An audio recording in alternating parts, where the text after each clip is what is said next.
মুসা নবীরে ডাক দিয়ে কয় নবী মুসা গো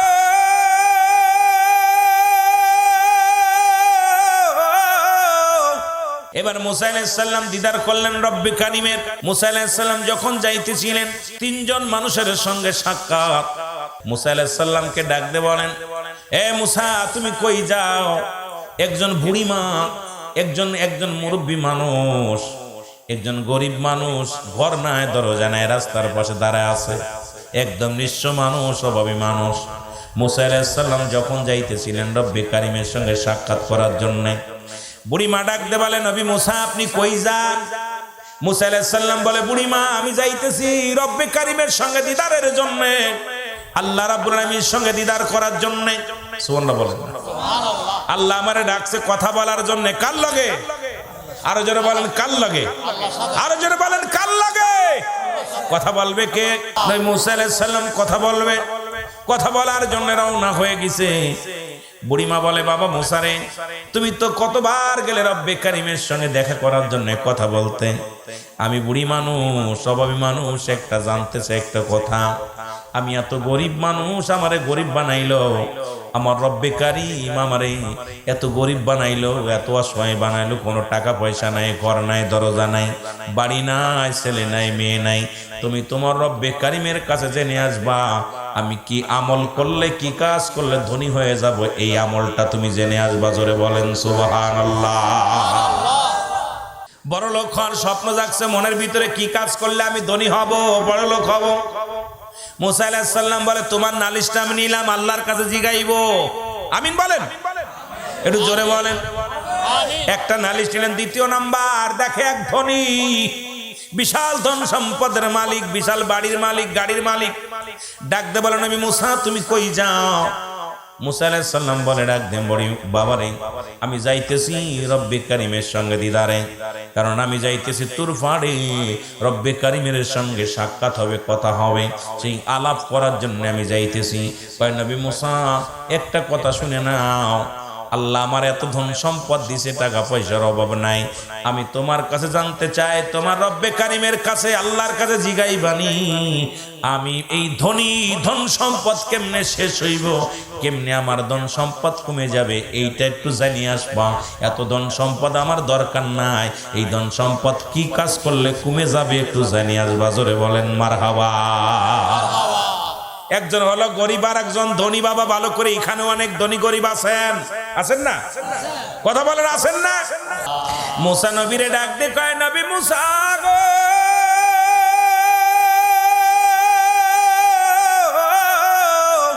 কোথায় যাও গো নবী মুসা? মুসা নবী ডাক দিয়ে বলে প্রতিবন্ধীরা যায় রব্বে কারীমের সঙ্গে সাক্ষাতে। কয় ডাক দিয়ে কয় নবী মুসা রে আমি একটা নালিশ দিব, নালিশটা কি নিবা? কি নালিশ দিবা? আমার নালিশটা হলো আমার হাত নাই, আমার পা নাই, হাত বিহীন পা বিহীন, শুধু বডিখানা আমার রব্বে কারীম দান করেছে। এ নবী মুসা তুমি আমার আল্লাহরে জিগাইবানি রে আমার রব্বে কারীম আমারে কিসের জন্য বানাইলো দুনিয়ার মধ্যে, কারণ আমার দিয়ে কোনো কাজ আসেনি, আমি তো হাঁটতে পারি না, চলতে পারি না, হাত নাই যে ধরতে পারি না, রব্বে কারীম আমারে কেন বানাইলো, আমার দিয়ে কোনো কাজে লাগবে নি, আমার নালিশটা কি মুসা তুমি নিবা? সুবহানাল্লাহ। মুসা নবী কয় নালিশ আমি নিলাম, তোমার নালিশটা নিলাম। কয়জনের? জোরে বলেন কয়জন? তিনজনের নালিশ নিয়ে মুসা নবী চলে গেলেন তুরবারে। যায় রব্বে কারীমের সঙ্গে সাক্ষাৎ হয়, আলাপ হয়। সাক্ষাৎ হলো, কত না আলাপ হলো, মিষ্টি মিষ্টি কথা হলো। রব্বে কারীম কয় মুসা রে যাও, আজকে তোমার বিদায় করে দিলাম, যাও। অনেকক্ষণ আলাপ হলো, অনেক আলোচনা হলো, এখন আমি তোমার বিদায় করে দিলাম, তুমি যাও, দেশে ফিরে যাও, জমিনে ফিরে যাও। মুসা নবী কয় রব্বে কারীম, এ রব্বে কারীম আমি জানতে চাই, তিনটা লোকে আমার কাছে প্রশ্ন করেছে, এই প্রশ্নের উত্তর জানার জন্য আমি আসছি আপনার দরবারে। আজকে তিনটা প্রশ্নের জবাব আমার দিবেন নি? আল্লাহ কয় মুসা রে বলো তোমার তিনটা প্রশ্ন কি উত্তর চাও? বলে এক নাম্বারে আল্লাহ রব্বে কারীমে আমার রব, এক নাম্বার নালিশ এক নাম্বার প্রশ্ন, একজন গরিব মানুষ, একটা গরিব মানুষ, একটা মহিলা মানুষ, গরিব মানুষ, এই লোকটা বেকারি মানুষের দ্বারে দ্বারে ভিক্ষা করে খায়, ঘর নাই, ছোট্ট একটা কুড়ে ঘর, তার মধ্যে মাথা দিয়ে ঘুমায়। লোকটা অভাবী মানুষ, অভাবের মধ্যে আছে রে। এই লোকটা আমার কাছে জানতে চেয়েছে সে কি আমল করলে ধনী হতে পারবে, কি আমল করলে টাকার মালিক, বাড়ির মালিক হতে পারবে, একটু বলো রে আমার আল্লাহ। আমার রব্বে কারিম ডাকতে বলে, নবী মুসা রে, ওই লোকটারে বলবা, ওই মহিলারে বলবা, সেজন্য বেশি বেশি করে আমার শুকরিয়া আদায় করে, সেজন্য বেশি বেশি করে আমি রব্বে কারিমের প্রশংসা করে, দেখবে তার সম্পদের পাহাড় হয়ে যাবে। জোরে জোরে বলেন সুবহানাল্লাহ। একটা উত্তর হয়েছে। 2 নাম্বার উত্তর, রব্বে কারিম 2 নাম্বার উত্তরটা হলো, আমি জানতে চাই একজন ধনী ব্যক্তি, ধন সম্পদের পাহাড় আছে, এত ধন সম্পদ তুমি তারে দান করেছো গো আমার আল্লাহ। এই লোকটা জানতে বলেছে সে কি আমল করলে তার ধন সম্পদ কমে যাবে, গরিব হয়ে যাবে, এই আমলটা চাইছে, জানতে চেয়েছে। আমার আল্লাহ কয়, নবী মুসা রে, যাও তারে যে বলবা সেজন্য আজ থেকে আমার শুকরিয়া আদায় না করে। ওই বান্দা যখন শুকরিয়া আদায় না করবে, আমি আল্লাহ রাব্বুল আমিন ধন ভান্ডার সব তারে ফকির বানায়া দিব, শেষ করে দিব।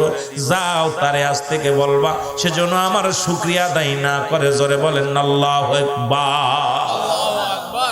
ওয়াজ কিন্তু বুঝে নিয়েন বাবা, খালি বয়া থাকেন না। শুরু করছি বৃষ্টি দিয়া, সুন্দর কথা দিয়া, কথাগুলো একটু বেরেনে লাগাইবেন।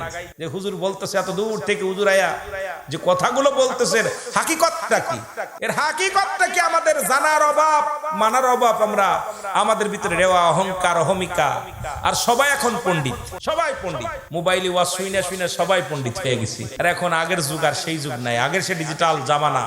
এমন ডিজিটাল জামানা আছে, জাহান্নাম একদম নিকট। তুমি আগের মানুষের মতো মানুষের, সে আগের মানুষ যে সম্মান, ভালোবাসা, ইজ্জত দিতে জানতো, সেটা এখন আর নাই। এখন সব শেষ। জোরে বলেন ঠিক কিনা? যত শিক্ষিত হচ্ছে তত মানুষ মূর্খতা তাদের ভিতরে বেশি বিরাজ করতেছে। জোরে বলেন ঠিক কিনা?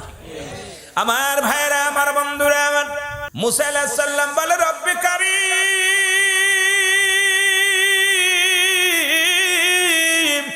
আর একটা নালিশ, আর একটা উত্তর চাই, প্রশ্নের উত্তর চাই। আল্লাহ কই বলো। বলে 3 নাম্বার হলো, আসার সময় দেখি একজনের হাত নাই, পা নাই, থোলার মধ্যে গোরাগরি করে, জিকির করে, সুবহানাল্লাহ, আলহামদুলিল্লাহ, সুবহানাল্লাহ, আলহামদুলিল্লাহ, লা ইলাহা।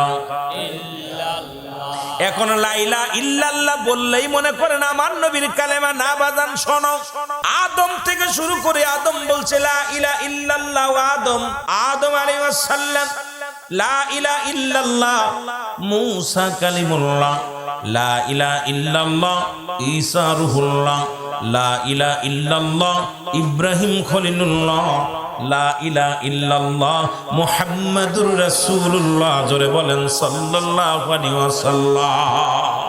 সব নবী লা ইলাহা, নাই কোনো ইলা ইল্লাল্লাহু এক আল্লাহ ছাড়া। আমি আদম আল্লাহর পয়গম্বর, আমি ইব্রাহিম আল্লাহর পয়গম্বর, আমি মূসা আল্লাহর পয়গম্বর, আমি ঈসা আল্লাহর পয়গম্বর, আমি মুহাম্মাদুর রাসূলুল্লাহ সাল্লাল্লাহু আলাইহি ওয়াসাল্লাম আল্লাহর পয়গম্বর। সুবহানাল্লাহ বলেন না? সুবহানাল্লাহ। আরো জোরে। আদম থেকে শুরু করেছে। আমার ভাইরা, আমার বন্ধুরা, আমার আল্লাহ বলেন, মুসা কি বলতে চাও বলো। রব্বে কারীম, আপনি লোকটারে কেন বানাইছেন একটু জানতে চাই আমি। লোকটা তো আমার কাছে জানতে চেয়েছে, আমি কি বলবো। আল্লাহ বলে, যাও রে মুসা, যাও, ওই প্রতিবন্ধী যার হাত নাই, পা নাই, তারে যে বলো আমি তারে দুনিয়ায় বানাইলাম, জাহান্নামের মধ্যে কিছু ছিদ্রা থাকবে, ফুটা থাকবে, ওই জাহান্নামের ছিদ্রা গুলো বন্ধ করার জন্য তারে বানাইছি। আল্লাহু আকবার। জাহান্নামের ছিদ্রা বন্ধ করবে, এই কথা হইনা সুবহানাল্লাহ আছে। মুসা নবী ডাক দিয়ে বলে, রব্বে কারীম,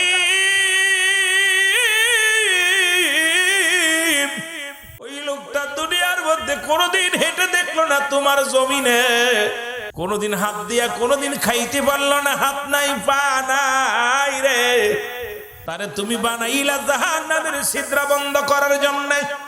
এই কথা আমি কেমনে বলবো? এই লোকটার যদি শোনে এই কথা, সে তো পাগল হয়ে যাবে। রব্বে কারীম, আমার আল্লাহ কয় মুসা রে, যাও তুমি জানতে চেয়েছো, যায়া বলো তাদের, যায়া বলো। জোরে জোরে চিল্লায় বলা যাবে না মারহাবা। যাও। মুসা আলাইহিস সালাম চলে আসলেন, নবী মুসা আলাইহিস সালাম চলে আসলেন আল্লাহর সঙ্গে দিদার করে।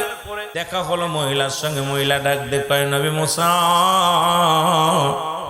ও নবী মুসা, তোমার আল্লাহরে জিগাইছনি, তোমার রবের জিগাইছনি, কি আমল করলে আমি ধনী হব, কি আমল করলে আমি টাকা পয়সার মালিক হব রে, কি আমল করলে আমি ধনী হয়ে যাব? মুসা নবী কয়, বুড়ি মারে, আমার রবরে আমি জিগাইছি, আমার রবে উত্তর দিছে। কয় কি উত্তর দিছে বলো? কয় বুড়ি মারে, তুমি বেশি বেশি কইরা আমার আল্লাহর প্রশংসা করবা, শুকরিয়া আদায় করবা, দেখবে রব্বে কারীম তোমারে ধনী বানায়া দিছে। আরো জোরে বলেন না সুবহানাল্লাহ। বুড়িমা কয়, মুসা তোর আল্লাহ আমারে কি দিছে রে? প্রশংসা করব কিসের জন্য? তোর আল্লাহ আমারে কি দিছে? মানুষের কাছে হাত পেতে খায়, মানুষের দ্বারে দ্বারে ঘুরি, নাই বাড়ি নাই ঘর নাই কোনো জমা জমি, কি প্রশংসা করব? সঙ্গে সঙ্গে তুমুল বেগে একটা ঝড় আসলো। ঝড় আসিয়া বুড়ি যেখানে কুড়ে ঘরের মধ্যে থাকতো, ঘরটা ভেঙে গেল, একদম তছনছ হয়ে গেল। মুসা নবীর কাছে যা ডাক দে, বলে নবী মুসা রে, আমারে মাফ করে দেয় যেন আমার আল্লাহ। সারাদিন ভিক্ষা করে খাইতাম, সারাদিন চেয়ে চিনতে খাইতাম, রাতটা যখন গভীর হয়ে যেত এই কুড়ের মধ্যে আসিয়া মাথা ঠেকায় ঘুমাইতাম। এরে নবী মুসা রে, সেই ঘর কুড়ে ঘরটা যখন উড়ে গেছে, আমি থাকবো কোথায়? আমি রব্বে কারীমের শুকরিয়া আদায় করব না, ফরমানি করব না? যখন আলহামদুলিল্লাহ বলার সঙ্গে সঙ্গে রব্বে কারীম তার দরিদ্রতার খাতা থেকে নামটা কেটে দিছে। জোরে বলেন সুবহানাল্লাহ। সঙ্গে সঙ্গে আবার কুড়ে ঘর ঠিক অটোমেটিক রব্বে কারীম দান করে দিছে, ফেরেশতা দিয়া একদম লাঠি মাটি দিয়া ভালো করে দিছে, গুছাই দিছে। ও জোরে জোরে শুকরিয়া আদায় করতেছে, আল্লাহ আমি নাফরমানি করেছি। ভাই যে হালাতে থাকবেন শুকরিয়া আদায় করবেন। কত মানুষের, এই যে আমাদের যিনি পরিচালক ভাই দেখলাম, ওনার কিছু শারীরিক কিছু সমস্যা ত্রুটি দেখলাম, আহা কত সুন্দর কথা বললো, কিন্তু আল্লাহ পাটা আঙ্গুলগুলো ঠিক মতো দেয় না। আমি তাকায় চিন্তা করলাম, আমি আল্লাহর বান্দা, আমাকে সম্পূর্ণ স্বয়ং সম্পূর্ণ করছে, তারপর আমি শুকরিয়া আদায় করতেছি না। ও কিন্তু আল্লাহর পাগল, মদিনাওয়ালার পাগল, ইশকে রাসূলের পাগল। যারা বলেন ঠিক কিনা? এগুলো বুঝতে হবে। এই জন্য অ্যারিস্টটল, সক্রেটিস বই লেখা পার বলছে, নো দাইসেল, নিজেকে নিজে চিনতে হবে। মানারাফান নফস, নিজের নফসকে চিনতে হবে। কলব সালিম, আত্মাটাকে প্রসিদ্ধ করতে হবে। এখন নিজকে নিজে না চিনতে পারলে, আর আমাদের কুষ্টিয়া লালন বলে, আপনাকে চিনতে পারলে যাবে অচিনারে চিনা। নিজকে যখন চিনতে পারবেন, অন্যকে চিনা সহজ হয়ে যাবে। আর নিজকে চিনতে না পারলে জীবনে অন্যকে চিনতে পারবেন না। আপনি নিজে কেন আমাকে বানালো, আমি কেন দুনিয়ায় আসলাম, এই কেনর জবাবটা বললাম নো দাইসেল। অ্যারিস্টটল, সক্রেটিস, ছেলেরা লেখাপড়া করছি, যার বই না পড়ে দার্শনিক হওয়া যায় না, ইঞ্জিনিয়ার হওয়া যায় না, বড় বৈজ্ঞানিক হওয়া যায় না। অ্যারিস্টটল, সক্রেটিস বই লেখাপড়া বলছে নো দাইসেল, নিজেকে নিজে চিনতে হবে। আশ্চর্যজনক কি অবস্থা! কিন্তু আমরা খালি অন্যের দিকে তাকায় আসি, কিডা কি করলো, কিডা কি করলো, খালি খালি কান কথা, খালি আপনারই পরনিন্দা, এইগুলো নিয়ে ব্যস্ত আছি। জোরে বলেন ঠিক কিনা? আমার ভাইয়েরা, আমার বন্ধুরা, আমার মুসা আলাইহিস সালাম এবার রওনা হয়ে গেলেন। দেখতে দেখতে হঠাৎ করে পাইলেন সেই ধনীর সঙ্গে দেখা। মনে আসেনি? ধনী ব্যক্তির লগে দেখা। ধনী ডাকতে বলে, নবী মুসা রে, ও নবী মুসা, তোমার আল্লাহরে জিগাইছনি আমার এই ধন সম্পদের, এই ধন সম্পদ কি কাজ করলে কমে যাবে, কি করলে ধন সম্পদ কমে যাবে, আমি গরিব হয়ে যাব, ধন বা সম্পদ কমে যাবে। মুসা আলাইহিস সালাম ডাকতে বলে, ধনী রে, এই ধন সম্পদ যদি কমাইতে হয় চিন্তার কোনো কারণ নাই। আমার রব্বে কারীম বলছে, আজ থেকে তার শুকরিয়া আদায় করবা না, দেখবা তোমার ধন সম্পদ কমে যাবে। ধনী ডাকতে বলে, নবী মুসা রে, আমারে কি পাগল পাইছনি? ধন ভান্ডার যদি আসমান থেকে জমিন পর্যন্ত ধন ভান্ডার আমারে দিয়ে দেয়, তবু রব্বি কারিমের শুকরিয়া আমি করতে ভুল করব না। আরো জোরে মুসা রে, যতই আমার আল্লাহ বলুক যে তুই শুকরিয়া আদায় করবি না, আমি আল্লাহ শুকরিয়া আদায় করব। আপনি যে হালাতে থাকেন শুকরিয়া আদায় করবেন, আল্লাহ খুশি হয়। যখনই খেয়ে আসেন আলহামদুলিল্লাহ, না খেয়ে আসেন আলহামদুলিল্লাহ, সুখে আসেন আলহামদুলিল্লাহ, দুঃখে আসেন আলহামদুলিল্লাহ। আমার আল্লাহ কয় ফেরেশতারে, দেখছস আমার অমুক বান্দা কত অসহায় অসুস্থ, তারপর আমার শুকরিয়া আদায় করে আলহামদুলিল্লাহ। ফেরেশতারে, যা ওর জীবনের পিছনের গুনাহ মাফ করে দে, ওর জীবনে উন্নতির দরজা খুলে দে, রহমতের দরজা খুলে দে। কারণ ওই ব্যক্তি নাফরমান না, ওই ব্যক্তি আমার বাধ্যগত, আমার বান্দা, আমার বান্দি, সুতরাং আমি আল্লাহকে কবুল করে নিছি। সুবহানাল্লাহ বলেন, আরো জোরে বলেন। বাধ্যগত হচ্ছে চান কি চান না? জোরে বলেন, চান কি চান না? এই জন্য যে হালাতে থাকবেন, খবরদার খবরদার, যেখানেই থাকেন, যে হালাতে থাকেন, ভাই কেমন আছেন, আলহামদুলিল্লাহ, শুকরিয়া আদায় করুন। আল্লাহ, যে হালাতে কত মানুষ হাসপাতালে, কত মানুষ জেলখানায়। আরে ভাই আমার, আপনারা তো জেলখানায় নেই নাই, হাসপাতালে নেই নাই, মর্গে নেই নাই, আপনাকে রাখছে সুন্দর পৃথিবীর আলো বাতাস দেখতেছেন।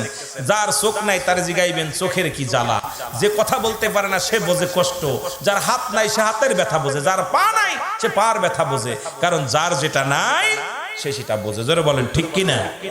আর আল্লাহ আপনাকে এত সুন্দর বানিয়েছে, তারপরও নাফরমানি করি আমরা, নাফরমানি করি আমরা, রব্বে কারিমের সঙ্গে নেমহারামি করি, আমার আল্লাহ পাক আমাদেরকে ক্ষমা করবে না। জোরে বলেন ঠিক কিনা? নবী মুসা সঙ্গে সঙ্গে তাকায় দেখে ধনির সম্পদ আরো দ্বিগুণ বেড়ে গেছে। যাইতে যাইতে গেলেন, প্রতিবন্ধী রেখে দোলার মধ্যে বসে আছে। ডাক দে বলে, নবী মুসা রে, ও নবী মুসা, তোমার আল্লাহর সঙ্গে সাক্ষাৎ হয়েছে নি? কয় হ। তোমার আল্লাহরে জিগাইছো নি রে? আরে আমারে কেন বানাইলো? আমার তো হাত নাই, আমার তো পা নাই, আমার চলার শক্তি নাই, আমি দাঁড়ানোর শক্তি নাই, আমারে কেন বানাইছে? আমি দুটি হাত উঠাই দোয়া করবে, এটাও শক্তি নাই, হাত নাই। আমার রব্বে কারিম আমারে বানাইছে কেমন, কিসের জন্য? কোনো কাজে লাগবে নি, আমারে জানায়া যা। এরে মুসা নবী চোখের পানি ছেড়ে কান্দে আর ডাকতে বলে, প্রতিবন্ধী রে। মুসা নবী কান্দে রে, অসহায় রে, তোমার পা নাই, তোমার হাত নাই, তোমার আমি কেমনে বলি? আমার রব্বে কারিম তোমারও বানাইছে তার একটা কাজের জন্য, বলবো কেমন করে, বড় কষ্ট হয়। আমার নবীর, মুসা নবীর ডাক দে কয়, মুসা রে একবার বলো তোমার আল্লাহ রে জিগাইছো নি? আর কি উত্তর দিছে আমারে বলো। মুসা নবী ডাক দে কয়, পাবিহীন আদবিন লোকটা শোনো, আমার রব্বে কারিম বলছে তোমারে বানাইছে জাহান্নামের ভিতরে কিছু ছোট ছোট ছিদ্র আছে, সেই ছিদ্রগুলো বন্ধ করার জন্য। সঙ্গে সঙ্গে প্রতিবন্ধী জোরে উচ্চ কণ্ঠ উপরের দিকে তাকায় বলে, আলহামদুলিল্লাহ, এ রব্বে কারিম আমার জীবন বড় ধন্য, আমি শুকরিয়া আদায় করি আমারে তুমি বানাইছো একটা কাজে লাগাইবা, আমি বড় ধন্য যে আমারে জাহান্নামের ছিদ্রা বন্ধ করবা। সুবহানাল্লাহ, জোরে শুকরিয়া আদায় করছে। রব্বে কারিম ডাক দিয়ে কয়, যাও জিবরিল, যাও যাও ফেরেশতা যাও, ওই লোকটারে জানায় আসো তার জাহান্নামের আগুন আমি হারাম করে দিছি, 8টা জান্নাতের দরজা তার জন্য খুলে দিছি। আরে যার হাত নাই পা নাই রে, আমি রব্বে কারিম করবে। জোরে বলেন সুবহানাল্লাহ। আরে কত মানুষ শরীর ভালো আছে নামাজ পড়ে না, কত মানুষের কাপড় আছে নামাজ পড়ে না, আবার কত গরিব মানুষ পরের জমিতে কাজ করে নামাজ ছাড়ে না, কত মানুষ দিন মজুরি তবু আল্লাহর সঙ্গে নাফরমানি করে না, কত টাকাওয়ালা বাড়িওয়ালা এই দুনিয়ার মধ্যে আছে তার রব্বে কারিমের সঙ্গে নাফরমানি করে। জোরে জোরে চিল্লায় বলেন ঠিক কিনা? জোরে জোরে চিল্লায় বলেন আল্লাহু আকবার। অসংখ্য মানুষ আছে এই শুকরিয়া আদায় করে না রে। আরে আল্লাহর যদি প্রিয় হইতে চাও, বেশি করে বেশি করে শুকরিয়া আদায় করো। আজকে মিলাদুন নবীর মাহফিল, রব্বে কারিম পবিত্র জশ্নে জুলুস ঈদে মিলাদুন নবীর মাহফিলে আমরা বসেছি। এ মুসলমান, ঈদ মানে আনন্দ, মিলাদ মানে জন্ম বৃত্তান্ত। জোরে বলেন মারহাবা। আর একটু জোরে, ঈদ মানে কি? আরো জোরে বলেন, ঈদ মানে কি? আনন্দ বা খুশি। মিলাদ মানে জন্ম বৃত্তান্ত। আজকে যে সমস্ত ওলামা ইকরাম যারা ঈদে মিলাদুন নবী মানে না, আমি তাদেরকে বলতে চাই, আমি আপনাদের কাছে জানতে চাই, এই মাহফিলটা হচ্ছে কেডা কেডা বেজার আছেন একটু হাত তোলেন। এই মাহফিল পায়া খুশি হয়েছেন কে কে একটু হাত তোলেন। মারহাবা বলেন না। অনেকে হাত উঠান নাই। আরে মুনাফিকি করবেন না, চারদিকে ফেরেশতারা, অসংখ্য ফেরেশতারা আছে। খুশি না বেজার? লেখাপড়া করে চাকরি পাইছেন, খুশি না বেজার? জোরে বলেন না। বিদেশে গেছেন, খুশি না বেজার? ভালো একটা বাইক কিনছেন, খুশি না বেজার? বাড়ি করছেন, খুশি না বেজার? সব পাইলেই খুশি হয়। বিয়ে করছেন সুন্দরী একটা মেয়ে, এখানেও খুশি। বিয়ে করেছেন, আল্লাহ একটা পুত্র সন্তান দিছে বা কন্যা সন্তান দিছে, অত্যন্ত খুশি। আরে সব জিনিসে খুশি হও। মোল্লা সাহেব বেতন পাইছো, খুশি হও। 5 ওয়াক্ত সালাত আদায় করে মাসে 5,000 7,000 টাকা বেতন নাও, হাতের ভিতর বেতন পেটটা মিষ্টি হাসি দাও, বড় খুশি হয়ে যাও। আর আমার নবীরে পাইয়া মুখটা কেন মলিন? কারণ আমার নবীরে পাইয়া একমাত্র ঈমানদারেরা খুশি। জোরে বলেন ঠিক কিনা? এ বাবারে আমার, ঈদে মিলাদুন নবী। এখন ঈদ মানে আনন্দ, মিলাদ মানে জন্ম বৃত্তান্ত। এখন যে সমস্ত আলেমরা কয় মিলাদ মানি না, আমি কই মৌলবী তোর কপাল মন্দ, আলেম সাহেব তোর কপাল মন্দ। কারণ মিলাদ মানবি না কেন? মিলাদ মানেই জন্ম বৃত্তান্ত। যে মৌলবী কয় মিলাদ জায়েজ নয়, ওই মৌলবীরও মিলাদ আছে। মিলাদ মানে একমাত্র মিলাদ নাই, আমার আল্লাহর মিলাদ আছে।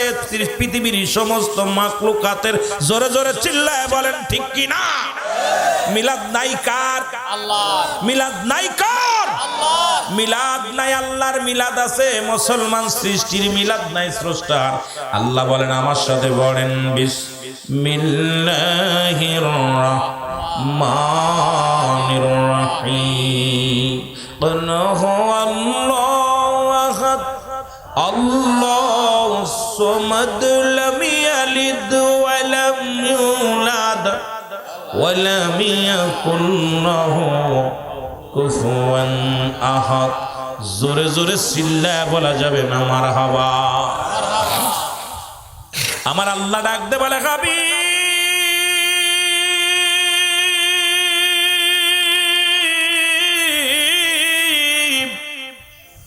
আপনি বলে দেন আমি আল্লাহ, আমি আল্লাহ। আমি কাউকে জন্ম দিই নাই, কারু থেকে জন্ম নিই নাই। আসমান জমিনের মধ্যে আমার সমতুল্য, আমার সমকক্ষ আর কেউ নাই। এই পৃথিবীর মধ্যে তামাম পৃথিবীর সমস্ত জাতি মাখলুকাত আমার মুখাফেক্ষি, আমি কারোর মুখাফেক্ষি নয়। আর জোরে। সুতরাং যারা মিলাদ মানে না, আমার নবীর নাম মুহাম্মাদুর রাসূলুল্লাহ সাল্লাল্লাহু আলাইহি ওয়াসাল্লাম। আমার নবীর বাবার নাম আব্দুল্লাহ, মার নাম আমিনা। নবীর দাদার নাম আব্দুল মুত্তালিব, দাদির নাম ফাতিমা। নবীর দাদির সংখ্যা ছিল 6 জন। যেহেতু জশ্নে জুলুস মিলাদের নবীর একটু আলোচনা করতে বলেছে, এই জন্য হঠাৎ করে ঢুকে গেছি আমি, অন্যদিকে নয় রে মুসলমান। নবীর দাদা বিয়ে করলো 6 খানা। আপন দাদির নাম হলো ফাতিমা। নবীর নানার নাম আব্দুল ওহাব জরি, নানির নাম বাররা। বংশ হলো কুরাইশ। 570 খ্রিস্টাব্দে দুনিয়ার মধ্যে আগমন করেছে। রসুলের চাচার সংখ্যা ছিল 9 জন, রসুলের ফুপুর সংখ্যা ছিল 6 জন। অযুবক বন্ধুরা শোনো গো, আমার আল্লাহর বাবা আমার নাম কি, আল্লাহর দাদা দাদির নাম কি, আল্লাহর নানা নানির নাম কি। যে সমস্ত কাঠ মৌলবীরা বলে মিলাদ মানি না, এই মৌলবীর জিগাইবেন তোমারও জন্ম আছে, তোমারও মিলাদ আছে। যারা মিলাদ স্বীকার করে এই মৌলবী সাহেবেরও মিলাদ আছে, এই মৌলবীর বাড়ির গরু ছাগলেরও মিলাদ আছে, কিন্তু নবীর মিলাদ মানে না। আমার নবীর মিলাদ মানেই যে জন্ম বৃত্তান্ত, এই মৌলবী তা বোঝে না। জোরে বলেন ঠিক কিনা?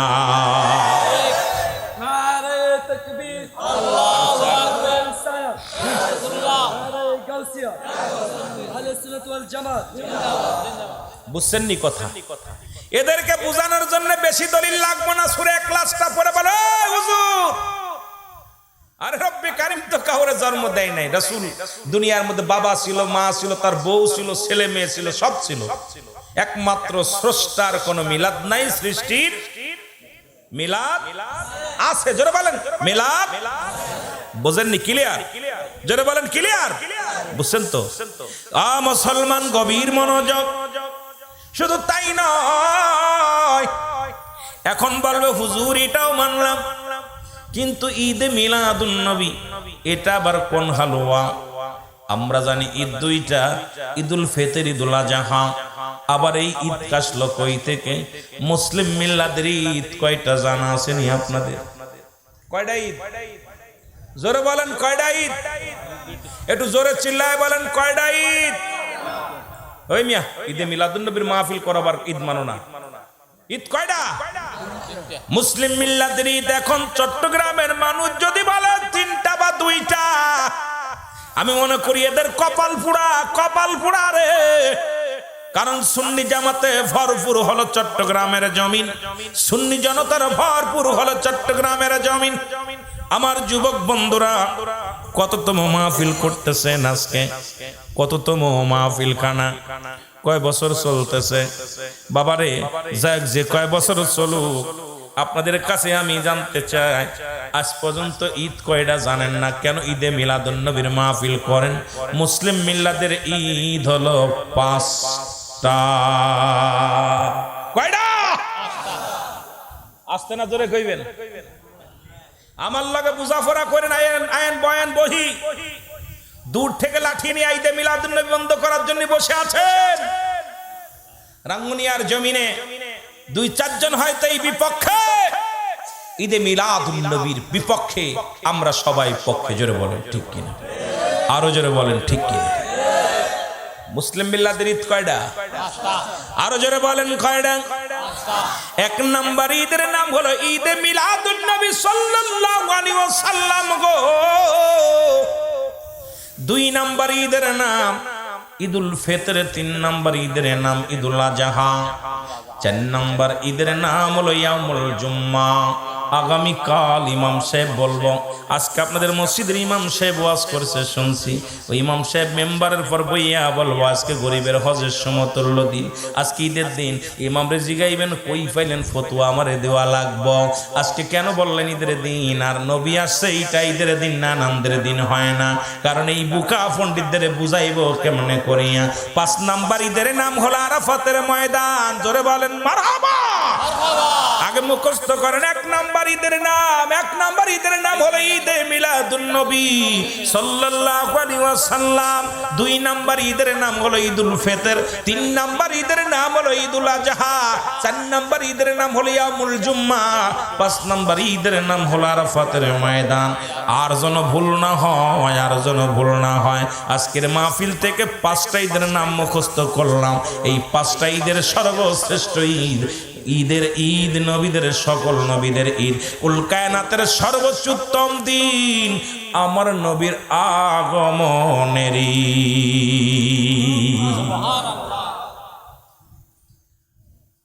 সুবহানাল্লাহ জোর নাই। যদি বলা হতো এই একবার সুবহানাল্লাহ কইলে 300-500 করে টাকা দিন, তলি হইতো, জোর হইতো। গরু কাটছে, জবাই করছে, কুরবানি করছে, আপনাদের গোশ খাও, সুন্দর তাবারক করছে। তাবারকটা খাইবেন, ভয় নাই। আমি আগেই বলেছি এত দূর থেকে বক্তা নিয়ে আইছেন। এখন আইনা যদি কিছু না শিখতে পারি, কিছু বুঝতে না পারি, তাহলে বক্তা এনে লাভ কি?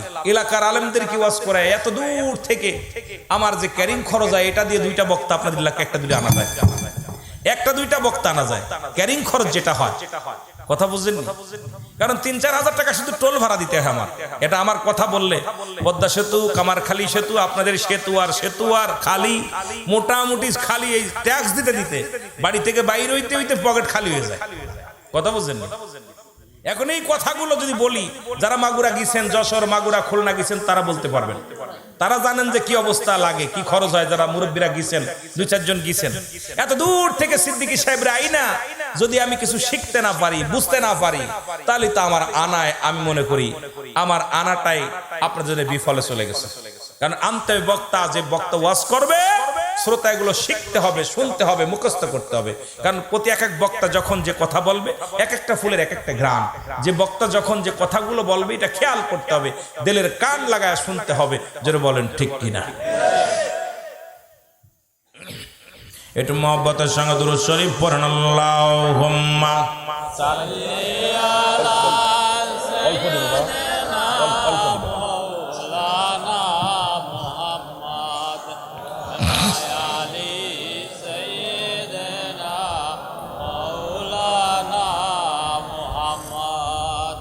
এরে মুসলমান, গভীর মনোযোগ। এই রবিউল আউয়ালের রাত, এই মাস, এ মুসলমান, এই নবীর প্রশংসা করে আদম আলাইহিস সালাম। যারা বলেন মারহাবা।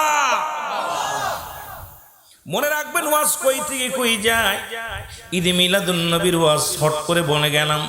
বাবারা আমার মূল ধারায়, যেহেতু আমার ভাই বলছে হুজুর এই মিলাদুন নবীর আলোচনাটা একটু করবেন, এই জন্য মূল ধারায় থাকা লাগবে। আমার বাজানে এরা আমার নবীর ওয়াজ করে অন্যান্য নবীরা।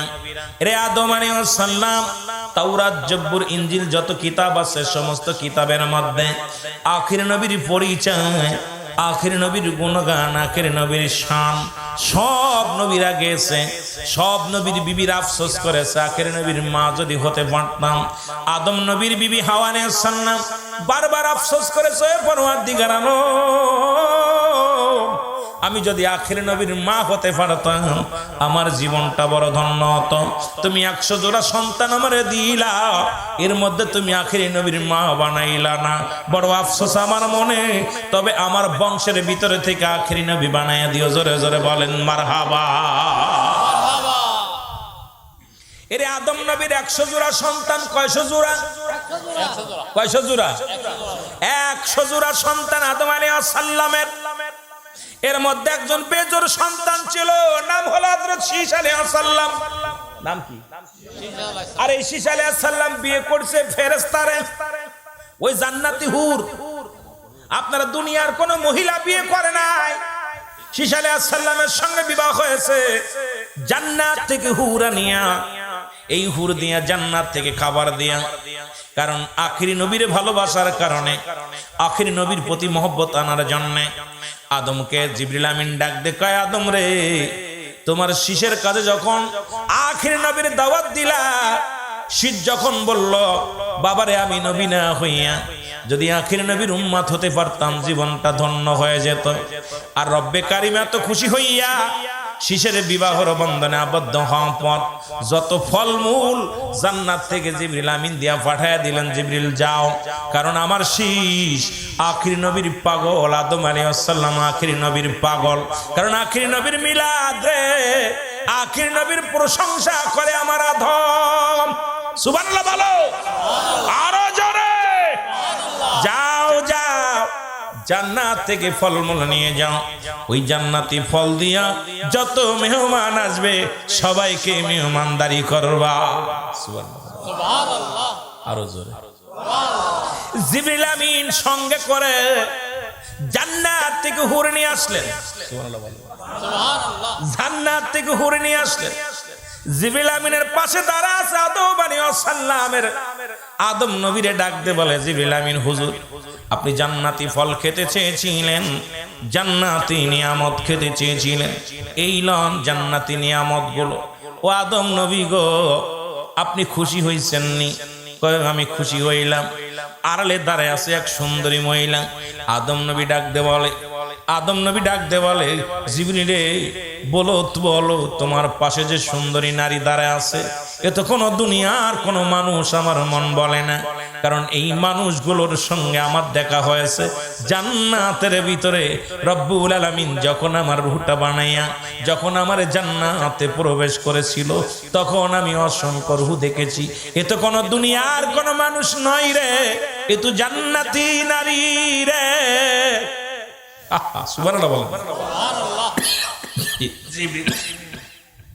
জিবরিল আমিন ডাক দেখায়, আল্লাহ নবী আদম আলাইহিস সালাম শোনেন গো, কারণ এই দুনিয়ার কোন নারীর সঙ্গে ঈসা আলাইহিস সালামের বিবাহ হবে না, কারণ জান্নাত থেকে এই নারীটারে এই হুরটারে আমার রব্বি কারীম পাঠায়া দিয়েছে। জোরে বলেন মারহাবা।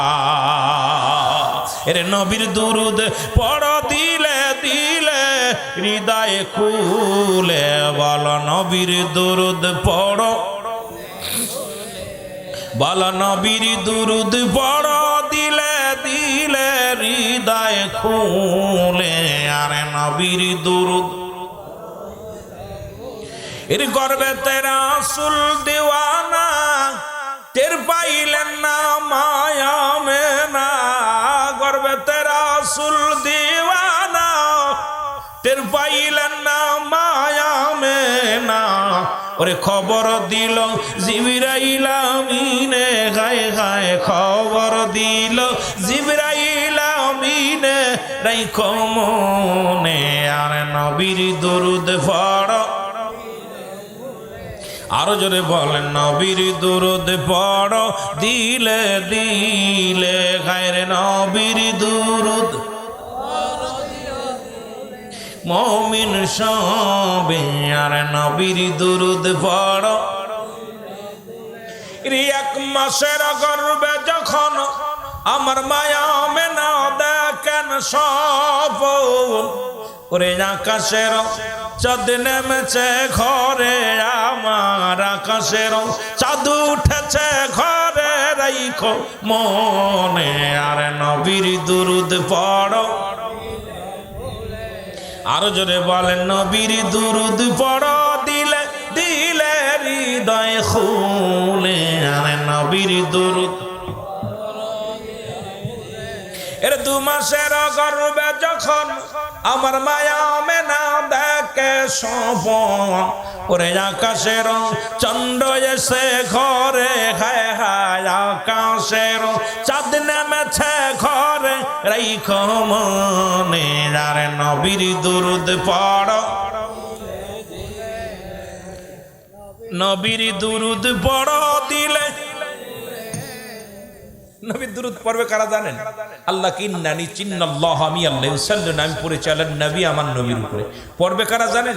আল্লাহ বলতে ইয়া আইয়ুহান নাস, নাস বলেন ইয়া আইয়ুহাল্লাযীনা আমানু, হে ঈমানদার বিশ্বাসীরা, সাল্লু আলাইহি ওয়া সাল্লিমু তাসলিমা। দুরুদ ও সালাম পাঠ করা আমার নবীর উপরে, তাসলিমান তাগিদ দিয়েছে পড়ার জন্য, তাজিমান সম্মানের সঙ্গে। সুবহানাল্লাহ বলেন। এখানে এই জন্য নবীর দুরুদের প্রতি অনেকেই দুরুদ ইব্রাহিম পড়ে, নবীর দুরুদ পড়ে না, কারণ আল্লাহ বলছে ইমানদাররা পড়বে দুরুদ। কারা পড়বে? কথা কয় না কেন? আল্লাহ ইয়া আইয়ুহাল্লাযীনা আমানু, হে ইমানদারেরা, হে বিশ্বাসীরা। আল্লাহ ডাক দিছে কাদেরকে? জোরে বলেন না কাদেরে? ইমানদারদেরকে, মানুষের ডাক দেন নাই। আমার বাবারা, আমার গভীর মনোযোগ।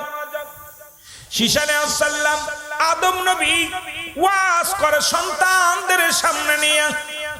আমার নবীর ওয়াজ করে কোন নবী? আরো জোরে বলেন কোন নবী? আরে এমন নবীর উম্মত হইলাম রে, যে নবীর ওয়াজ করে আদম আলাইহিস সালাম আদি পিতা, আদি পিতা ওয়াজ করে। আখির নবী এই, আখির নবী এই। আখির নবীর এত দাম, আখির নবীর এত মর্যাদা। আখির নবী আগে যাবে জান্নাতে, আখির নবীর উম্মত যাবে আগে জান্নাতে। আখির নবীর ফায়দা গুলো আলোচনা করতে লাগলেন আদম আলাইহিস সালাম। ঈসা আলাইহিস সালাম ডাকতে বলে, বাবা আদম,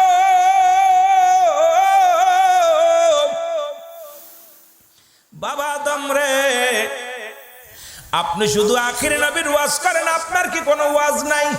সুবহানাল্লাহ, আল্লাহু আকবার। আরে আপনি তো একজন নবী, আপনার কোনো ওয়াজ নাই, আপনি তো আল্লাহর পয়গম্বর, আল্লাহর পয়গম্বর, আপনি আদি মানব। এরে আপনার ওয়াজ বাদ দিয়া শুধু আখেরি নবীর ওয়াজ করেন, প্রশংসা করেন। শিশু একটু মনে মনে ক্ষিপ্ত হয়েছিল, আল্লাহর নবী আদম আলাইহিস সালাম, আপনি খালি আখেরি নবী, আখেরি মুহাম্মদ রাসূলুল্লাহ বলেন বারবার, ঘটনাটা কি আপনার কোনো ওয়াজ নসিহত নাই? আদম আলাইহিস সালাম ডাকতে বলে, বাবা শীষ, ওরে আখেরি নবীর উম্মতের ভিতরে যে 5টা গুণ আল্লাহ দান করেছে, যে 5টা গুণ আল্লাহ দান করেছে, এই একটা গুণ আমি আদমের ভিতরেও নাই। আরে নবী তো দূরের কথাই, নবীর উম্মতের এত দাম। আস্তে কইতেন না রে, বাড়ি যে কইবেন সুবহানাল্লাহ, বাড়ি বাসায় ঘুমায় ঘুমান বলবেন সুবহানাল্লাহ। আদম বলতেছে, বাবা শীষ, চুপ কর বাবা। আর ওই নবীর ওয়াজ করতেছ, ওই নবীর উম্মতের যে দাম, আর ওই নবীর উম্মতের যে মর্যাদা আল্লাহ দান করছে, ওই 5টা গুণের গুণ আমার ভিতরে নাই। সুতরাং নবী তো দূরের কথা, নবীর উম্মতের যে দাম, এইটা শুনলেই তো তোর মাথা পাগল হয়ে যাবে। সুবহানাল্লাহ বলেন। সুবহানাল্লাহ। আহা, কোন নবীর উম্মত গোমরা? কোন নবী? আখেরি নবীর উম্মত। আমরা সেই নবীর উম্মত যিনি ছিলেন নবীদের নবী, আল্লাহর পিয়ারা হাবিব, যিনি হবে আখিরাতে নবীদের ইমাম। আমরা সেই নবীর উম্মত। জোরে বলো মারহাবা। আদম আলাইহিস সালাম যেই বলছে, বাবা শীষ, ওই নবীর ওয়াজ করব কি? ওই নবীর উম্মতের যে গুনাহগুণ আছে আমার সেটা নাই। একজন নবী হইয়া উম্মতের পরের উম্মতের প্রশংসা করেন। শীষ আলাইহিস সালাম বলে, বাবা কি বলতে চাও? কয়, বাবা শীষ, আখির নবীর উম্মতের ভিতরে যে 5টা গুণ আছে, যেটা আমার ভিতরে আমার আল্লাহ দেয় নাই, তার ভিতরে 1 নাম্বার গুণ। শীষ আলাইহিস সালাম বলে, বাবা বলেন দিতে শুনি কি কি গুণ? বলে, 1 নাম্বার গুণ, আমি তোর বাবা আদম একটা মাত্র আদনা ভুল করেছিলাম, যা ভুল হয়েছিল, যার কারণে রব্বি কারীম আমারে জান্নাত থেকে বিতাড়িত করে দিয়েছিল। জোরে বল আল্লাহু আকবার। আল্লাহু আকবার। এর আখির নবীর উম্মত যদি 1000টা ভুল করে, তার ঘর থেকে বাইর করবে না কেউ। সুবহানাল্লাহ কইতেন। সুবহানাল্লাহ। ওই নবীর উম্মত 1000টা ভুল করে যদি, এই যে জিনা করেন, ব্যভিচার করেন, আল্লাহ কি আপনাদের ঘর থেকে বাইর করে দিয়েছে কেউ? কথা বলেন দেশে। কিন্তু রব্বে কারীম একটা ভুল করার কারণে আল্লাহ রাব্বুল আলামিন আদম আলাইহিস সালামকে ঘর থেকে বাইর করে দিল। বলে, বাবা শীষ, আরে আখির নবীর উম্মতের 1000টা যদি অন্যায় করে, 1,00,000টা অন্যায় যদি করে, কেউ তাদের ঘর থেকে বাইর করে দিবে না। আর আমি তোর আব্বা নবী হওয়া পরু আমার আল্লাহ ঘরে রাখি নাই, বার করে দিছে। জোরে বলেন আল্লাহু আকবার। আল্লাহু আকবার। 2 নাম্বার, বাবা আমি তোর আব্বা জান একটা মাত্র ভুলের কারণে ওরে 300-350 বছর কাঁদলাম। কয়শো বছর? 350 বছর কান্দাইল আমার আল্লাহ।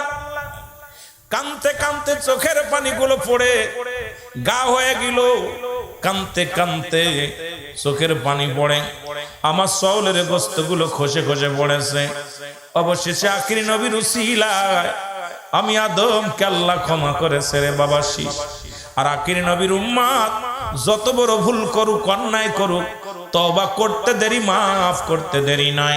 ওরে 3.5 মিনিটও কান্দা লাগবে না। আর তোর আব্বা 350 বছর কেঁদে কেঁদে মাপ পাইছে রে বাবা। আর আখির নবীর উম্মত যেখান থেকে মাপ চাইবে, যেখান থেকে পাপ করবে, সেখান থেকে মাপ চাইলে রব্বে কারীম সঙ্গে সঙ্গে মাফ করে দিবে। জোরে বলেন মারহাবা। 350 বছর আমারে দাঁড়ে দাঁড়ে ঘুরাইছে, এ প্রান্ত থেকে পার থেকেও পারে, চোখে ধরে কানে ধরে ঘুরাইছে। কিন্তু আখির নবীর উম্মত এত দাম, আর ওই নবীর এত দাম, ওই নবীর ওয়াজ তো দূরের কথা, ওই নবীর উম্মাতের ওয়াজ করে তো কেউ পাবো না। ওই নবীর উম্মাতের এত দাম, যত পাপ করুক, যত অন্যায় করুক, মাফ চাইতে দেরি, মাফ করতে দেরি নয়। 3 নাম্বার গুনাহগুন রে ও বাবা শীষ, আমি তোর মা একটা ভুল করার কারণে বউডারে আলাদা করলো, তোর মারে ফেলাইলো এক দেশে, আমারে ফেলাইলো এক দেশে। আরে মনের দুঃখ বলবো কারে? কারে মনের দুঃখ বলার মতো কেউ ছিল না। আরে আমরা যতই কষ্ট হোক বাড়ি আসিয়া বিবিরে বলি, বিবিরে আজকে দিনটা বড় কষ্টে গেছে, ব্যবসা ভালো হয় নাই, অফিসে ভালো যায় নাই, ক্ষেত খামারে কাজ ভালো হয় নাই। মনের কথা বোর কাছে বলা যাবে, কিন্তু মুসলমান হযরত আদম আলাইহিস সালাম একটা ভুল করার কারণে আদম আলাইহিস সালামকে ফেলাইলেন এক দেশে, হাওয়া আলাইহিস সালামকে ফেলাইলেন এক দেশে, ঘরের বিবিডারে পর্যন্ত জুদা করে দিছে। আমরা হাজার অন্যায় করলে আমাদের বউডারে কেউ আলাদা করে দিবে না, জোরে বলেন ঠিক কি না? কোন নবীর উম্মত আর ঈদে মিলাদুন নবী মানো না মৌলবী? আমার নবীর উম্মতের এত পাওয়ার, সেই নবীর কত পাওয়ার। বলতেছে বাবা শীষ, আমি তোর মার লগে কথা বলতে পারতাম না, তোর মারে ফেলাইছে এক দেশে, আমারে ফেলাইছে এক দেশে। বাবা শীষ রে, 5 নাম্বার শোনো বাবা শীষ, শোনো, এই নবীর উম্মত যতই অন্যায় করুক তাদের পণ্যের কাপড় কেউ খুলে নেবে না। বাবার একটা বলের কারণে রব্বে কারিম তোমার মার পণ্যে থেকে কাপড়, আমার পণ্যের কাপড়গুলো খুলে নিয়েছিল। আরে আখির নবীর উম্মতের এত দাম, এই মানুষটা যতই অন্যায় করুক তার পণ্যের কাপড় খুলে নিবে না। আমার দাদু ভাইয়েরা দেখবেন, যদি কোনো পাগল উলঙ্গ দেখি আমরা তার আরো কাপড় পরানোর জন্য পাগল হয়ে যায়, কিন্তু আদম আলাইহিস সালামের গায়ের পোশাক পর্যন্ত রব্বে কারিম খুলে নিয়েছিল। ওই নবীর উম্মত হওয়ার কারণে আমাদের এত দাম, জোরে বলেন মারহাবা। বলেন যে অন্যায় করলে কি পণ্যের কাপড় খুলে নেবে কেউ? কথা বলেন, নেবে? নেবে না। আরে শীষ আলাইহিস সালাম ডাক দিয়ে বলে, বাবা আদম রে, ও বাবা আদম, তুমি সেই রব্বে কারিমের বলো, আমি আর নবী হতে চাই না, আমি আর নবী হতে চাই না, ওই আখিরি নবীর উম্মত হতে চাই, ওই নবীর উম্মত হইয়া উঠতে চাই রে বাবা আদম। বাবা আদম রে, ওই নবীর উম্মতের এত দাম, সেই নবীর উম্মত হইয়া আজকে ঈদে মিলাদুন নবী যারা মানে না, এদের কপাল মন্দ, জোরে জোরে বলেন ঠিক কি না? বুঝা গেল আল্লাহ নিজে, আদম আলাইহিস সালাম তো দূরের কথা, আল্লাহ নিজেই যে মিলাদুন নবী পালন করছে, আল্লাহ পাক ফেরেশতারা করছে পালন, ফেরেশতারা নবীর সাথে দুরূদ পড়ছে, নবী আসার জন্য আগমন করছে, ফেরেশতারা খুশি হয়েছে, সারা আসমান জমিনের ভিতরে তারা আনন্দে স্লোগান দিয়েছে, জোরে বলেন না সুবহানাল্লাহ। ফেরেশতারা খুশি হয়ে যে আল্লাহ আজকে আমাদের খুশির দিন, যে এই ধরা দামে রাহমাতাল লিল আলামিন আগমন করছে, খুশি হইছে। আর আমাদের দেশের কিছু মৌলবী আমার নবী আগমনে বেজার, জোরে বলেন ঠিক কিনা? আমার দেশের অপদত্ত কিছু মৌলবী, আরে মৌলবী সাহেব তোমাদের বদনসিব বদকপাল, কারণ তোমরা হলো আহমদ নবীর উম্মত। কারণ এখনো বাংলার জমিনে কিছু মৌলবী আসছে, তারা কালেমা পড়ে লা ইলাহা ইল্লাল্লাহু মুহাম্মাদুর রাসূলুল্লাহ, আর আমরা পড়ি লা ইলাহা ইল্লাল্লাহু মুহাম্মাদুর রাসূলুল্লাহ। কথা বুঝলেন? এই আহমদুর রাসূলুল্লাহ তারা আমার নবীর মিলাদ তারা পালন করতে রাজি না। তারা যদিও দেখা যায় দাড়ি টুপি জুব্বা পাগড়ি সব ঠিক আছে, কিন্তু তারা আমার নবীকে শ্রেষ্ঠ আখিরি নবী, শ্রেষ্ঠ নবী, আমার নবী শেষ নবী, আমার নবীর পরে আর কোন নবী আইব না, এই চিন্তাধারা তাদের ভিতরে নাই। জোরে বলেন ঠিক কিনা? আরো জোরে বলেন ঠিক কিনা? তাদের লিবাসের মধ্যে নবী আছে, অন্তরের মধ্যে নবী নাই। তাদের গায়ের মধ্যে, লিবাসের মধ্যে সব জায়গা নবী আছে, অন্তরের ভিতরে নবী নাই। জোরে বলেন ঠিক কিনা? আমার ভাইরা, আমার বন্ধুরা, আমার গভীর মনোযোগ। ভাষণ মুসলমান পূর্বাঞ্চল থেকে একটা মডেল ইসলাম আসছে। এইবার আব্দুল মুত্তালিব ডাক দি কয়, কাবারে তো একটা ইট খসাইতে পারে নাই, আজকে কেন আমার বাড়ির দিকে মাথা নত হয়ে গেছে, কাবার জবান খুলে গেছে। কাবা বলে, আব্দুল মুত্তালিব তুমি জানো না আমি কাবার কাবা রহমাতুল লিল আলামিন, যার খাতিরে আমার কাবার এত দাম, আমি কাবার এত মূল্য, কাবার এত মর্যাদা, যার খাতিরে আমি কাবারে মানুষ মানব। ওই শরীয়তের কিবলা হলো কাবা, নামাজের কিবলা কাবা। আমার ওই ভাই আলোচনা যদিও অল্প সময়ের মধ্যে আলোচনা করেছিল, আমার কানে আসছে মুসলমান, শরীয়তের কিবলা হলো কাবা, দুজানের কিবলা হলো রাহমাতুল লিল আলামিন, মোনাজাতের কিবলা আরশে আজিম।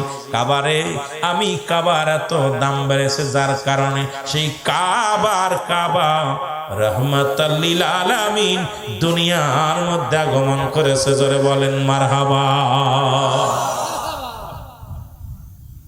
কাবায় বলতেছে আব্দুল মুত্তালিব, আরে আমার এত দাম, আমার এত শান, আমার এত শান শৌকত কেন বাড়ছে জানো? এই দুনিয়ার মধ্যে যার খাতিরে আমার এত দাম, আজকে সেই আমি কাবার কাবা, আমি কাবার কাবা রাহমাতুল লিল আলামিন এই ধরা দামে তাশরীফ আনছেন। আর সেই নবী আসা পর যারা মানি না মিলাদ, এদের মতো কপাল পুরা মানুষ আর নেই। জোরে বলেন ঠিক কিনা? আরো জোরে বলেন ঠিক কিনা? এ মুসলমান গভীর মনোযোগ।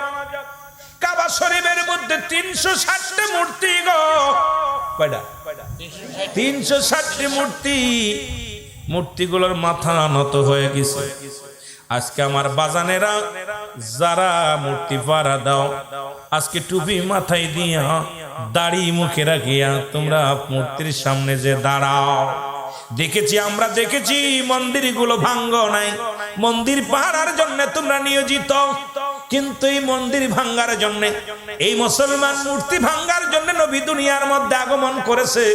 জাহিলা জামানায় যখন আরব সমাজের সভ্যতা ছিল, তখন মূর্তি পূজারী সবাই ছিল, এটা ভেঙ্গে গুড়িয়ে দেওয়ার জন্য আমার নবী রাহমাতুল লিল আলামিন আগমন করেছে। আর মূর্তিগুলোর মাথা নত হয়ে গেছে, মূর্তির জবান খুলে গেছে, ডাক দে বলে, আব্দুল মুত্তালিব রে তুমি জানো না? আরে একটু পরেই তো তুমি শুনে নাও, শুনে নাও, তুমি শুনছি একটু আগেই তো এই মূর্তিগুলো ভাঙ্গার জন্য নবীদের নবী কামলিওয়ালা নবী রাহমাতুল লিল আলামিন দুনিয়ার মধ্যে আগমন করেছে। জোরে বলেন মারহাবা। মূর্তি বলতেছে আমাদের ভাঙ্গার জন্য, গুড়িয়ে দেওয়ার জন্য আখির নবী আগমন করেছে। আর আমার দেশের মৌলবীরা মূর্তি সামনে করে নামাজ পড়ে, মূর্তি সামনে করে তারা সারাদিন পাহারা দেয় আর জশ্নে জুলুসে বাধা দেয়। জোরে বলেন ঠিক কিনা? কষ্ট পাইলাম, খুব কষ্ট লাগলো। যদি মুসলিমেরা বাধা দিত কষ্ট লাগতো না, কিন্তু আমার দেশে দাড়ি টুপি জুব্বা মাথায় দিয়া, জুব্বা গায়ে দিয়া, জুব্বা তার মাথায় দেওয়া যায় না, টুপি মাথায় দিয়া আইরে রাস্তায় দিয়ে লাঠি নিয়ে দাঁড়ায় আছে, কয় জশ্নে জুলুস করলে ঠ্যাং ভেঙে দিব, নবীর নামে জুলুস করলে বন্ডামি ছেড়ে দিব। আর মুসলিমেরাও তো সেদিন খুশি হয়েছিল। আরে আর রাসূলের চাচা রাসূল আগমনের খবর শুই না মুসলমান আবু লাহাব তার দাসীকে নাজাত করে দিয়েছিল। সুবহানাল্লাহ বলেন। দাসীকে দাসী এসে সংবাদ দিল, আবু লাহাব শুনছনি? কয় কি? কয় আরে আব্দুল্লাহর এক কলিজার টুকরা সন্তান হয়েছে, যার চেহারা আকাশের চাঁদের চাইতে সুন্দর, এত সুন্দর পুরুষ আমার জীবনে দেখি নাই। দেখার সঙ্গে সঙ্গে উনি দাসীকে আজাদ করে দিয়েছিল। সুবহানাল্লাহ বলেন না? আরো যারা বলেন সুবহানাল্লাহ। আরো যারা মুসলিমেরা নবীর আগমনে দাসী আজাদ করেছিল, আর আমার দেশের মৌলবীরা নবীর আগমনে বেজার হয়ে লাঠি নিয়ে বসে থাকে যে নবীর জন্য স্লোগান দিলে, নবীর জন্য তালা আল বদর আলাইনা নারায়ে রিসালাত বললে আমাদেরকে পিটানো হবে। তাহলে বুঝা গেল যে দুশমনের রাসূল এই দুনিয়ার মধ্যে ভরপুর আছে। জোরে বলেন ঠিক কিনা? আরো জোরে বলেন ঠিক কিনা? আছে না? এখন আল্লাহ দলিল দেয়, আমি না, আল্লাহ কমিনান নাস, মানুষের মধ্যে মায়াকুলু, তারা বলবে আমান্না, তার ঈমান আনছে বিল্লাহি, আল্লাহর প্রতি, বিল ইয়াউমিল আখির, আখিরাতের প্রতি বিশ্বাস স্থাপন করেছে, আমা কুম বিমুমিনিন। কত সুন্দর দলিল আল্লাহ কাছে। আল্লাহ বলতেছেন আমি ওই মানুষের মধ্যে বেঈমান আছে, না শব্দের অর্থ মানুষ। ওরা রসুলের কাছে যখন যেত বলতো আমরা আপনার দলের লোক। যখনই রসুলের থেকে দূরে, আরে রসুলকে ধোঁকা দিতে গেলাম, রসুল মুহাম্মদ আব্দুল্লাহর বেটা মুহাম্মদকে দেখতে গেলাম, পরীক্ষা করতে গেলাম, তা আমার যুগে যুগে এখন দেখতেছি কিছু দাড়িওয়ালা টুপিওয়ালা এমন ভাবে আমাদেরকে পরীক্ষা করতে, আমাদের কাছে আসলে কয় নবী ভালো।